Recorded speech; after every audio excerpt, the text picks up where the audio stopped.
Pred osnovno šolo v Cerknem je brunarica, ki je model samooskrbovalne energijske stavbe.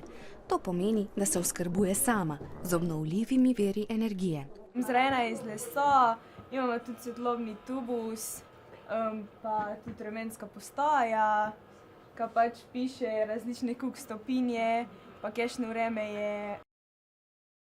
Tole je napihljiva obleka, napihujemo jo s pomočjo sončnih celic.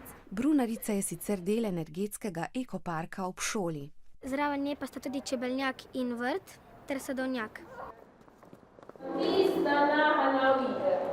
Tudi gibalna igrica na šolskem hodniku, prek katere se sprehodimo do delavnic, opominja, da so voda, veter, sonce in biomasa čedalje pomembnejši viri energije. Nekateri viri niso obnovljivi in jih bo počasi zmanjkalo. Kot so pa teli veter, sonce, biomasa in voda, so pa obnovljivi, in jih ne bo nikoli zmanjkalo. Torej lahko uporabimo večkrat. Naprimer nafta se ustvarja več let, obnovljivi viri pa se obnavljajo vsak dan. Kako konkretno veter in sonce priskrbita energijo, so mladi izkusili na delavnicah.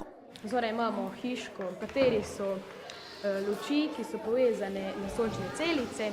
Tu je tudi en obnovljiv vir svetlobe, sonce. Pri skrbi za okolje pa je pomembno vedeti, da lahko marsikaj storimo tudi sami. Obstajajo zdaj tudi polnilci na sončne celice in bi lahko namesto elektriko iz vtičnic porabljali prek tistih polnilcev.